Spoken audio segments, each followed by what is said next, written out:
MCD चुनाव में आपका शानदार प्रदर्शन, 5 में से 4 सीटें जीती।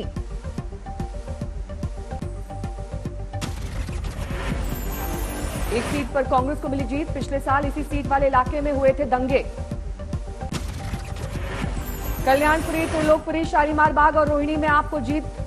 चौहान बांगर सीट कांग्रेस ने जीती। आपकी जीत के बाद कल्याणपुरी में मना जश्न, उत्साह में आपके कार्यकर्ता। एमसीडी में फिलहाल बीजेपी है सत्ता में, 5 सीटें हारने से पार्टी को झटका। पश्चिम बंगाल के लिए बीजेपी की तैयारी तेज, प्रधानमंत्री का लंबा चुनावी कार्यक्रम तय। ममता बनर्जी को घेरने की जबरदस्त तैयारी, करीब 20 रैलियां करेंगे प्रधानमंत्री नरेंद्र मोदी। चुनावी तारीखों के ऐलान के बाद प्रधानमंत्री मोदी की पहली रैली 7 मार्च को कोलकाता के ब्रिगेड ग्राउंड में आयोजन। बंगाल और अन्य 4 राज्यों के लिए टिकट बंटवारे को लेकर दिल्ली में कल बीजेपी की अहम बैठक, उम्मीदवारों पर चर्चा। बीती रात कोलकाता में बीजेपी नेताओं ने टिकट बंटवारे पर किया मंथन, आखिरी फैसला दिल्ली में।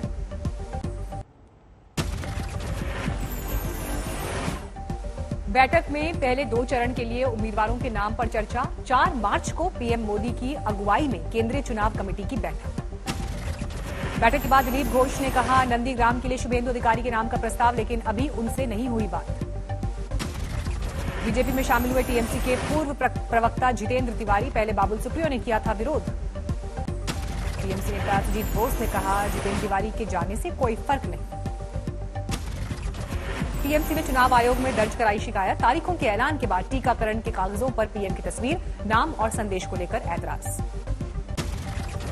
हुगली में चुनाव के मद्देनजर भरोसा जगाने की कोशिश, केंद्रीय बलों ने किया मार्च।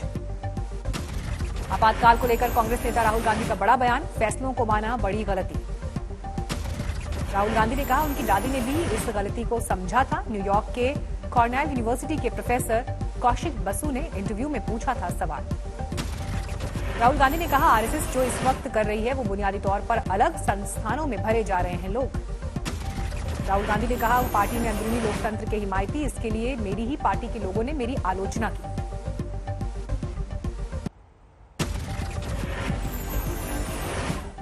कर्नाटक में कांग्रेस की जनध्वनि यात्रा का आगाज, 100 सीटों पर होनी है सियासी यात्राएं। तेजपुर में प्रियंका गांधी का दिखा अलग अंदाज, रैली के लिए देर तक लगाई दौड़। यूपी में 18 आईएएस अफसरों के तबादले, 6 जिलों के डीएम, 4 मंडलों के कमिश्नर बदले गए। बिहार में पंचायती चुनाव में 10 चरणों में होगा मतदान, नीतीश कैबिनेट ने दी मंजूरी। पहली बार बिहार में पंचायत चुनाव में ईवीएम का इस्तेमाल, राज्य सरकार 90,000 ईवीएम खरीदेगी। लोक जनशक्ति पार्टी में बड़ी टूट, पूर्व प्रदेश महासचिव विश्वनाथ कुशवाहा समेत 200 लोगों ने थामा बीजेपी का दामन। पटना में मुख्यमंत्री नीतीश कुमार ने इलेक्ट्रिक बस का किया उद्घाटन, ऐसी एक बस में सवार होकर विधानसभा पहुंचे। कर्नाटक के मंत्री रमेश जरकीहोली फंसे सीडी कांड में एक युवती ने लगाया यौन शोषण का आरोप। आरोपों को लेकर जरकीहोली ने कहा, यह राजनीतिक साजिश है, सीडी को बताया फर्जी। केंद्रीय मंत्री प्रहलाद जोशी ने कहा, पहले ही किसी नतीजे पर पहुंचना ठीक नहीं, सच जानने की जरूरत।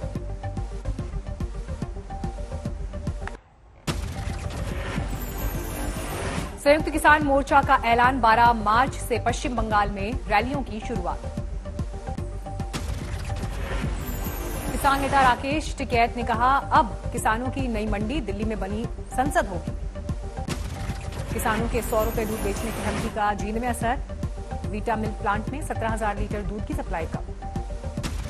17 सोसाइटीज मिल्क प्लांट को दूध देना किया बंद। वीटा मिल्क प्लांट हर दिन किसानों से खरीदता है 1.5 लाख लीटर दूध। हरियाणा के हिसार में महापंचायत का ऐलान, बिजली कर्मचारी चेकिंग करने आए तो बनाया जाएगा बंधक। 8 मार्च से जिला स्तर पर प्रदर्शन की तैयारी।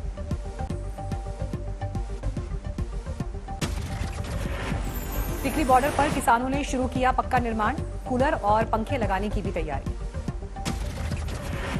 यूपी के अमरोहा में किसानों ने डेयरी को दूध देना किया बंद, गाजीपुर बॉर्डर पर भेजने की तैयारी।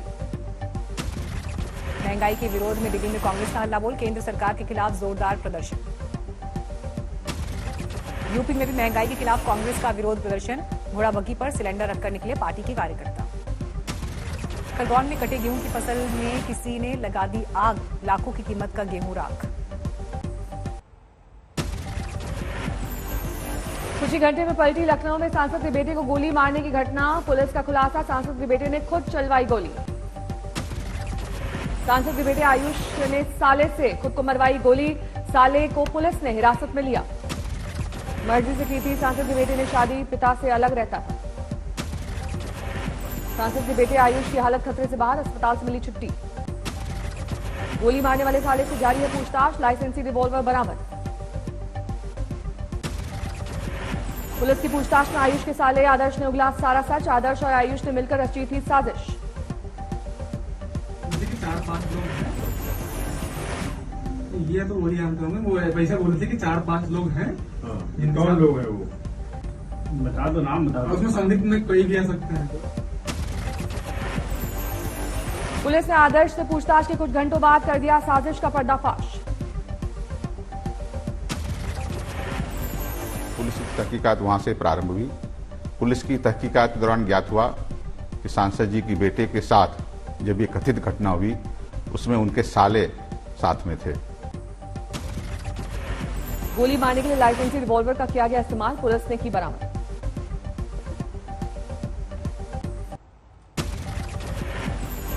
हाथरस केस में हत्या के आरोपी गौरव शर्मा का पुराना वीडियो आया सामने। राह चलते लोगों से बदतमीजी। हाथरस केस में अब भी फरार है मुख्य आरोपी गौरव शर्मा। पुलिस का दावा, जल्द सलाखों में होगा गुनहगार। नेताओं के साथ फोटो खिंचवाकर लोगों पर धौंस जमाता था गौरव। हथियारों के साथ तस्वीर आई सामने। हाथरस की बेटी ने पिता को दिया कांधा, इंसाफ की लगाई गुहार। देवरिया में खेत में मिली लड़की की लाश के मामले में 1 हफ्ते बाद पुलिस के हाथ खाली। 18 फरवरी से थी लापता, 23 को मिली लाश। बुलंदशहर में नाबालिग लड़की की लाश मिली गड्ढे में। 25 फरवरी से लापता थी नाबालिग। 28 फरवरी को परिवार ने दर्ज कराई थी शिकायत, आरोपी फरार। बुलंदशहर में रेप के बाद लड़की को गड्ढे में दबा देने वाला दरिंदा पकड़ा गया। शिमला से हुआ गिरफ्तार। हरेंद्र नाम के दरिंदे ने अपने ही घर में दबा दी थी लड़की की लाश। कई दिन बाद हुआ खुलासा। रायबरेली के ऊंचाहार थाने में पीड़ित की शिकायत, छेड़खानी का विरोध करने पर चाकू से हमला। आगरा की लापता नाबालिग लड़की दिल्ली में मिली। पुलिस के मुताबिक कोर्ट में दर्ज कराया जाएगा बयान, फिर आगे की कार्रवाई। गाजियाबाद में मंदिर से चोरी से पहले चोर ने भगवान को किया प्रणाम, फिर दान पात्र लेकर फरार। यूपी के सुल्तानपुर में घूस नहीं देने पर चालक ने रास्ते में रोकी एम्बुलेंस, मरीज की मौत। कानपुर में बेड़ तोड़ने पर पड़ोसी ने 7 साल के बच्चे को कुएं में फेंका। 2 दिन कुएं में तड़पती रही मासूम। शाहजहांपुर में 3 नाबालिग लड़कियां लापता, स्कूल के लिए निकली थी लड़कियां। बिहार की कई जेलों में छापे, कटिहार, बेगूसराय, बक्सर जेलों में एक्शन, फोन, सिम और दूसरे आपत्तिजनक वस्तुएं मिली। बेगूसराय जेल पर छापेमारी के दौरान मिली कैंचियां, 2 घंटे तक चली तलाश। बक्सर जेल में मिला मोबाइल, आगे भी जारी रहेगी छापेमारी की कार्रवाई। छपरा जेल में भी मिली 3 मोबाइल, बदमाश कर रहे थे इस्तेमाल। कटिहार की जेल पर छापेमारी में मिली ताश की गड्डियां और खैनी, एसपी की अगुवाई में मारा गया छापा।